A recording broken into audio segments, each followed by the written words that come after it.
On April 19th, Ruben Vardanyan, an Armenian oligarch and former Minister of State of the former separatist regime in Karabakh, launched a hunger strike in Azerbaijani prison to demand the immediate and unconditional release of himself and the other Armenian prisoners so-called illegally held in Baku.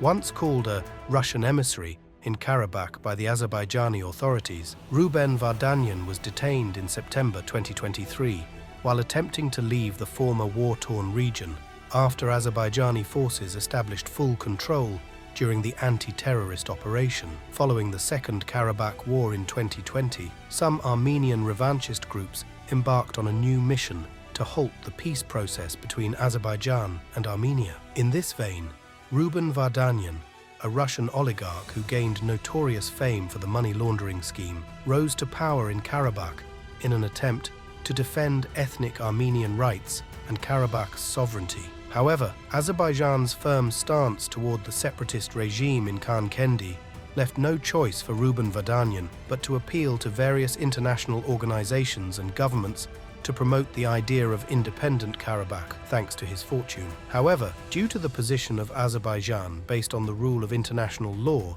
that recognizes the region as its integral part, Vardanyan's attempts to promote separatism yielded little results. As such, his short-term hunger strike in the prison can be viewed as an attempt to boost his own image, though unsuccessfully. When the hunger strike was first reported, Vardanyan's family members issued a statement that they are deeply concerned about the health and well-being of Ruben Vardanyan. They stated that for nearly 200 days, the family has not seen him and had absolutely no contact with him since he launched his hunger strike on April 5th. Given the poor perspectives of Vardanyan's family to take him out of Baku prison, they turned to Europe-based PR companies to arrange a support campaign for a man whose participation in international money laundering and fraud is well documented by Organized Crime and Corruption Reporting, OCCRP. Nevertheless, it did not stop Vardanyan's family from hiring Stéphane Fouks, the vice chairman of Havas company, to create a new image of Ruben Vardanyan as a political prisoner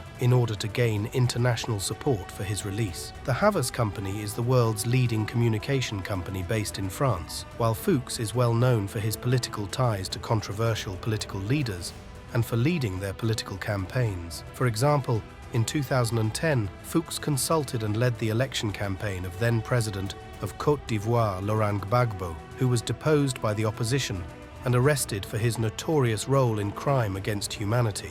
2011, Gbagbo became the first leader to face official charges at the International Criminal Court, ICC. Moreover, according to the French media, Fouks became a key figure in France's most scandalous Cahuzac affair in recent years. The former Minister of Finance, Jérôme Cahuzac, was charged with embezzlement in 2013.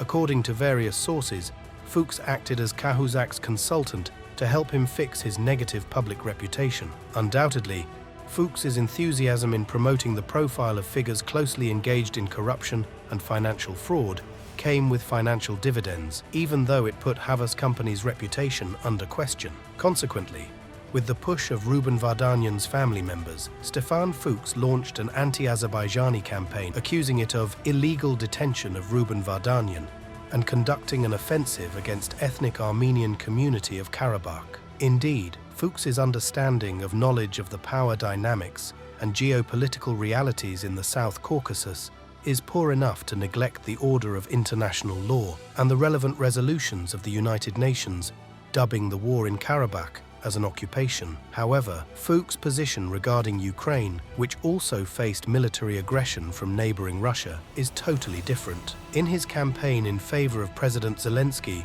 Fouks defends him and the people of Ukraine in their battle against Russia and Russian separatist entities, while undermining the rights of Azerbaijan to fight separatism on its soil. Therefore, Havas company's provocative role in the anti-Azerbaijani campaign by the order of the Vardanyan family is nothing but blatant double standards. Despite the anti-Azerbaijani campaign, Havas company is actively collaborating with some reputable private companies in Azerbaijan, assisting them in building a relevant image. Therefore, Stéphane Fouks' controversial partnership with Ruben Vardanyan may overshadow Havas's fruitful partnership with well-known Azerbaijani companies. We hope such cooperation will cease to exist in the shortest period, and local companies will find a more appropriate partner for their PR purposes.